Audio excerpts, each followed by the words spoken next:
Hello, hi guys! Magandang hapon sa inyong lahat. This is Jen Rodriguez, Mamasagari Channel, a faith healer, also mata reader. So ngayong hapon, natutungin natin nagsabihin sa iyo ng ating mga gabay. So this is a weekly gabay for the month of April 1 hanggang April 7 for the sign of Virgo. So Virgo, welcome to my channel. Ano kayang messages, advices, and spirit guides ang ating masasaga for today's video? Kanino kayang energy o kaganapan sa buhay ng mga Virgo signs ang ating mga hagilap. So guys, this reading is a general reading lamang. Hindi lahat makaka-resonate. Kunin lamang po makaka-relate sa inyo and comment down below kung kaninong energy ang ating nasagap. And of course, don't forget to like and subscribe my channel and hit the notification bell for more videos of the date. And of course, maraming salamat po sa mga walang sawang pagsuporta sa aking channel, lalo-lalo na yung hindi nag-i-skip ng ads na way pagpalain kayo ng Diyos at may kapal, siksik liglig na goom na umapaw na biyayang manumbalik sa inyo. So let's see what is the messages, advices sa iyo ng ating angel spirit. Angel spirit guide, please give information for the sign of Virgo for our weekly gabay. So let's see and watch this. Angel Spirit, let's give information po. So there's an information with the Six of Pentacles. So there's some giving and receiving something by the universe. So maaaring magtutuloy-tuloy ng pasok na maganda kapalaran for you. At maaaring, kumbaga, bigyan ng balanse, no? About sa finances, and the wheel of fortune is here to say it to you for good luck. And because there is a wheel of fortune for good fortune and good blessings coming in for you na maaaring magtuloy-tuloy na about sa pera. For, oh my God, there's a page of pentacles for investment. So this is the moment na unti-unti ng mapanghahawakan mo. Kumbaga, mako-control mo or something, magkakaroon ng investment or something, kumbaga business or something, kumbaga expansion pagdating sa finances. And of course, there's a Two of Pentacles for a balance. So magiging balance ka na this time. And there's an information with the World card. Wow! There's a lot of trouble. And there's an information with success. And there's a World card for all aspects and for elements na sinasabi na kumbaga there's a compatibility na sa lahat ng elemento ay maaaring compatible ka. So, kasi sinasabi dito, maaaring mag-success ka at mga mga bagay-bagay sa paligid mo ay maaaring maisa ka to para maging balance with the Lovers card. May pag-ibig na darating. Maaaring makikilala mo sa international or either dito sa local areas or something mo, magkakatagpo na kayo ng taong mamahalin mo. So, let's see what is the Six of Pentacles for the High Priestess. So, may mga bagay dito na kumbaga ibibigay sa iyo ni God with the secret and of course the mystery. Kumbaga may mga bagay na nakatago dyan na parang, kumbaga ngayon mo na ay maaaring matuklasan mo na. And because there's a Devil card with a Wheel of Fortune. My God! So, ibig sabihin dito na mayroong gumagawa ng something karmic sa iyo, no? Ginagawa ka ng something sumpa or negativities. Pero let's see, additional messages for the Five of Cups para mawala sa lahat ng mga bagay na pinaghirapan mo. Ano ba to? So, let's see what is the Two of Pentacles. So, there's the King of Cups. Even sa love life mo, talagang inaano niya, oh my God, until now, hindi pa rin nasusolusyonan to. So, let's see what is the World. Ang dami, ha? And of course, there's a Two of Wands by choices. So, may mga bagay dito na parang nag-iisip ka kung i-go mo ba or hindi, no? Let's see what is the Lovers. So, there's a Five of Pentacles. So, some of you, wag kayong magtataka bakit nagkakaroon ka ng financial crisis right now. No? So, let's see what is the Six of Pentacles and of course the High Priestess. So, there's a Hierophant. So, there's a separation or something, a lesson learned. May mga bagay na dapat matuto ka na pagdating sa pera, no? Kumbaga, kailangan na maging wais ka na dyan. So, let's see what is the Wheel of Fortune and the Devil. Eto na, no? Aalamin natin to, bakit nagkakaroon na something, a negativity dito with the Devil card, yung Wheel of Fortune. Bakit? So, there's a Knight of Wands, no? Kumbaga, unti-unti, no? May unti-unting nagaganap. Ano yung unti-unti? With the Queen of Pentacles. No? Kumbaga, sinasabi, kailangan maging practical ka. At magkaroon ka ng confidence, guys. Ha? Para sinasabi dito na parang inaalis ka niya sa wisyo. No? Unti-unti ka niya parang nawawala ng gana. Parang gano'n. Parang tinatamad ka or something like that. Parang nagkakaroon ka ng ano. Parang the Devil card is parang toxicities or negativities around you. Maaring inaano nito para hindi, kumbaga, imbis na swertein ka, malasin ka, parang ganon. Pero sinasabi dyan guys, na kailangan mo ng i-boost yung confident mo, at the same time mag-cleansing ka. Kasi this is the minimal lang, no? There's a minimal negativity na kailangan, kaya mo i-wash out. No? Kaya mo siya mag-cleansing. Para na sa ganun maalis to. Yan lang naman kasi ang nagbibigay balakid. So let's see what is the Five of Pentacles, because the Page of Pentacles, because the Five of Cups. So there's the judgment. So see, there's a wake of call. Parang there's an inner calling. No? Tinatawag ka ng ating angel spirit na yun ito take free attention to this. Para at least, hindi na siya parang lumala or parang laso na parang kumalat pa. No? So let's see what is the Two of Pentacles and the King of Cups. So see, there's a Three of Swords na nagkakaroon ng third party pagdating sa love life. Nandun ka na sa part na hulog ka na, no? Parang balance na pagdating sa love life mo. Pero biglang pasabog na nagkakaroon ng third party or something pain. So let's see what is the see, there's a Three of Cups with the third party involved. My God, napapalibutan ka ng third party. So let's see what is the Lovers and the Five of Pentacles. Pero kasi sinasabi dito with the Queen of Swords, kumaga ngayon natuklasan mo na, ngayon nalaman mo na, may mga bagay dito na kailangan mo mag-pay attention. Alam mo na yung mga bagay na kailangan mong gawin, pero kailangan mo mag-take ng action, ha? So let's see what is additional messages for the outcome. So there's an Ace of Wands for a new beginning. So magkakaroon ka ng bagong simula dito. And there's a Nine of Pentacles for a blossoming abundance. So ibig sabihin dito, maaaring matapos din to. No? Maaaring matatapos mo to. It's a cleansing protections na kailangan mong gawin, na kailangan mong mag-set ng boundaries na sa ganun hindi na kayo mapasukan ng blockages. Additional messages for love life, for career. Sa career mo naman, there is a Knight of Cups for a wish fulfillment. And then of course, there's an Eight of Swords. Oh my God. Nandito ka na sa pagtupad ng pangarap mo. Napapalibutan ka lang talaga ng toxic. Oh my God, bakit ganito? Para sinasabi na, kumbaga, nandun ka na abot kamay mo na pero hindi mo makuha-kuha. Ganun siya. Kumbaga, nandun na siya, kumbaga, kukurin mo na pero hindi mo pa rin siya makuha until now. Parang ganun siya. Additional messages for love life. Sa love life, there's the Empress card. And there's a revert. Kailangan mo makaalis dito sa situation. There's a new beginning at makakaalis ka na. Kailangan mo lang matanggal to mga negativities dito sa paligid mo. Additional messages for health. So the health is, there's a Three of Wands. So there's a waiting for a ship and waiting for a song. And to observe with the decision. May mga bagay na kailangan mong hintay pagdating sa health mo. Na kumbaga sinasabi dito, maaaring may mga bagay na kailangan mong iwasan.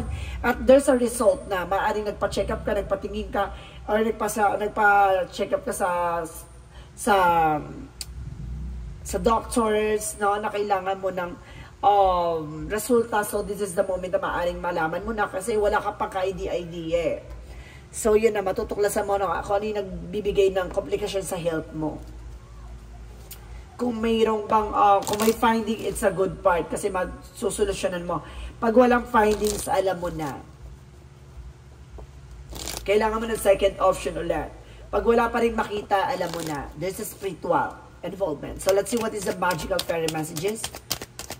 For magical fairy messages for you is an autumn. See, harvest time. At the end of the time, ito yung harvest Doon pala sa unang baraha pala, ang ganda na parang unang baraha, and because the rest dito, and because pagdating ng second to give more information, doon tayo biglang na with the devil energy, na kumbaga nandun na tayo sa abot kamay natin, pero biglang hindi mo pa rin makuha yung opportunity na yon. So yun yung mga bagay na hinaharang mag-harvest ka. No, may humahad lang. And there's an affirmation, no? Kumbaga, kailangan makapag-create ka ng mga positive energy sa ganon. Kumbaga, mas solid yung positive na yun para hindi ka maapektuhan ng mga negativities around you. So, let's see what is the yin and yang oracle card.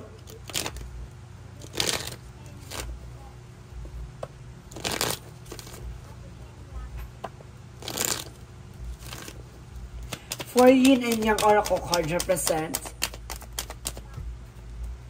chemistry. May chemistry kayo na person mo, in fairness. And there's a healing. Wow. Ito yung sinasabi na kailangan ng gumaling or kailangan mo na magpagaling or kailangan mo magpagamot or magkakaroon kagalingan. No? And there is some, oh my God, I told you so. May third party talaga. Oh my God. Get more information for? Oh, babae. May babae talagang involved dito, guys. Ha? Laking pa. Oh my God. Inggitera to. Oh my God. Gusto nito lahat mawala sa'yo. Additional messages. It's either your friend or related sa'yo, or either maaring jowa ng ex mo, or maaring ex mo, or either meron ditong kinalaman third party.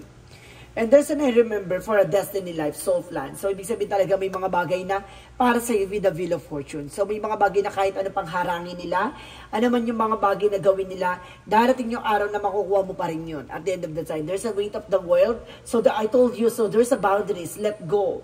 No? Let it go. Hayaan mo mangyari. And there's an information na kailangan mo makapag-set ng boundaries. So, let's see what is additional angel spirit guides. For angel spirit guide, please give information. So, there's a discipline. No, kailangan mo ng disiplina, ha? And there's an information with the judgment. So, there's a uniqueness, no? May kanya-kanya tayong pagdadaanan na kailangan mong magkaroon ng disiplina, na hindi mo kailangan pangalandakan or may mga bagay na i-show sa ibang tao na kailangan mong sarili mo lang muna ang kumbaga tutulong sa'yo. And there's an empathy. So, there's a both side of situation. At tinitignan mo yung both side of situation. No, hindi ka pwedeng one-sided lamang. So, let's see what is Archangel Michael. So, kailangan mo magpa-check up muna, no? Magpatingin. Pag walang nakita sa doctor at walang nangyayari sa doctor, kailangan mo na mag-spiritual. So, let's see what is Archangel Michael. Hindi ko kayo kinu-close sa chapter para magpagamot sa doctor. Kailangan nyo muna magdaan muna sa doctor. Pero huwag kayo magpapa-opera basta-basta. Magpa-check kayo, magpa-laboratory kayo or something, kung anong mga bagay na gusto nyo i-check sa katawan nyo para malaman nyo yung nagkukos ng iyong pain. And there is Archangel Michael to help you from this situation. Nandito sa Archangel Michael para tulungan sa sitwasyon mo and focus divine perfect health. So ito may sinasabi na kailangan mag-focus sa health mo. See, there's a health issues dito, guys. So let's see what is the Moonology. Bring love in the situation. Kailangan mo mahalin ng sitwasyon. At the same time, balance spiritual and practicality. So, kailangan mo maging balance. No, spiritual at practical. At the same time, what do you need to release? May mga bagay na kailangan mo talagang alisin. At kailangan mo maging practical sa spiritual at medication. Oh my God. And there is your commitment is being tested. Alam mo na No, subok na Kumbaga, natuklasan mo na Let's see what is Archangel Raphael messages. Meditation. So, kailangan mag-meditate. And there's a Jesus Divine Healer. So, nandito ang ating Jesus Christ. No, natutulungan ka sa iyong kagalingan. No, kailangan mo matuklasan at kailangan mong isalang-alang ang tiwala at pananampalataya. So, let's see. What is additional angel spirit guides? There's a sensitivity. So, kailangan maging sensitive ka sa mga nangyayari sa paligid mo. Mamaya, yung taong kinakausap mo, yun pala yung gumagawa sa'yo. Be aware.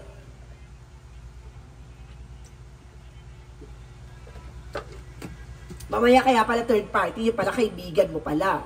Or either kamag-anak mo. There is a body work. So, there is an exercise or something, physical therapy. So, there's an energy healing. At the same time, there's a guilt. Kasi may galit sa'yo, May goodness. May galit tong gumagawa sa'yo. At the same time, there's a balance. So, kailangan mo maging balance And there's a recovery. Don't you worry, makaka-recover ka na. Wow! Ito yung magandang, masarap pakinggan no? Kumbaga, kahit na ganun ang nangyayari, kumbaga, pinapakita talaga magkakaroon ka ng healing and recovery. So, let's see what is the energy. So, there's an hostilities. Protect your power, protect your energy. Kailangan mo lang protection yung sarili mo. May susi para makarecover ka. May susi dyan. Journey. No, kasama talaga siya sa tatahaking mong landasin, yung mga pagdadaanan mo. And there's a strategy din. Di ba may susi, tapos ito strategy. So, ibig sabihin, there's a key. No, meron talaga susi or may paraan talaga para makaalis ka sa situation mo. So, let's see what is additional angel spirit guides. And there's a travel. So, there's a journey, guys. So, talaga sinasabi na may travel ka talaga, ha? And there's a journey. And there's a spirituality. So, may journey about sa spiritual. Ito nangyayari sa'yo, this is a spiritual journey, guys. And there's a goddess insight. May mga pasilip sa'yo na you need to pay attention. May mga bagay na pinapakita na sa'yo, nag-i-ignore mo lang. And there's a balance. So, kailangan mo maging balance. No, hindi puro medical ka, hindi puro spiritual ka. Kailangan balance. So, let's see what is the Romance Angel. So, there's an healing family issue. So, may problema din sa family related. So, maaaring kumaga, kailangan mong gamutin yan or kailangan mo nang matapos yung problema na yan. So, let's see what is the angel's answer. Don't stop. Huwag kang titigil. And there's an information with that, oh my God, take an action. So, kailangan mo talagang kumilos. At the same time, there's a compromise. So, may pinagkasunduan dito. May mga pinangako. What is the Jesus loving quote said? My Father give you the true bread from the heaven. So see, ibinigay ito sa iyo ng ating Panginoon dahil alam niya, yung bagay na yan makakapagpabusog sa iyo at yung bagay na yan ay makakapagbigay sa iyo ng growth and expansion. No? Kumbaga pinaalam sa iyo yan kasi yan ang nagsisilbing kahinaan mo na magsisilbing kalakasan mo. No? Kasi yan yung kailangan mo, diyan ka dapat maging malakas. So let's see, what is the angel's number? Angel's number represents 444 by protection. So, kailangan mo na protection. No? Kailangan mo na protection for get ready for the good things you've been hoping for. You were born for a higher calling. Put your energy into going forward. Will align itself to provide you with the right people, circumstances, and resources to make things happen. So, see? So, may mga bagay dito na ibinibigay ka ng ating Panginoon kung saan ka talaga nararapat. May mga bagay lang talaga dito na kailangan mong pakinggan at kailangan mong solusyonan. So, may mga bagay dito na kailangan mo munang alamin yung nagsisilbing komplikasyon. Pag nalaman mo yon, kumbaga yun ang magsisilbing kalakasan mo. Yung mga bagay na yun na naging kahinaan mo ay kumbaga mapapalitan ng kalakasan. So, let's see what is the messages of life. Sa madaling salita, pain is your power.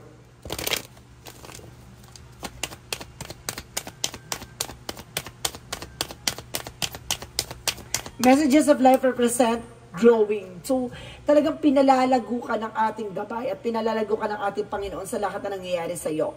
So, today I understand that I am here to learn, to discover and grow. When I nourish myself with my inner light, my inner divinity grows. When I study the message that life brings me, I am proved in the eyes of God. When I strike a balance between the material and spiritual worlds, I am freed of the inner conflicts. In this way, I grow my soul. So, see, kumbaga talagang pinalalago ang iyong spirituality. At the same time, kumbaga, ginagawan ka na dito Kumbaga, pinapaalam sa iyo yung mga bagay na nagsisilbing komplikasyon. Spiritual man yan, medication man yan, material man yan. May mga bagay dito na parang pinalalago ng ating mga gabay. At parang bigyan ka ng katuparan sa mga bagay na hinihingi mo at may mga bagay na ikabubuti mo. No? May mga bagay na talaga na kailangan mo matutunan at kailangan mo madiskubre kung paano mo mapapalago ang sarili mong buhay at sarili mong kapakanan. So, ibig sabihin dito, kailangan mo lang proteksyonan, pangalagaan ng, kumbaga, ang binigay sa iyong journey ng ating mga gabay at ating Panginoon. So guys, this is a weekly gabay for the month of April 1 hanggang April 7 for the sign of Virgo. So Virgo, maraming salamat for this wonderful reading. So once again, this reading is a general reading lamang, hindi lahat makaka-resonate. Kung hindi lamang po makaka-relate sa inyo, comment down below kung kaninong energy ang ating nasagap. And of course, maraming salamat guys, and see you in the next video. Bye-bye and babush!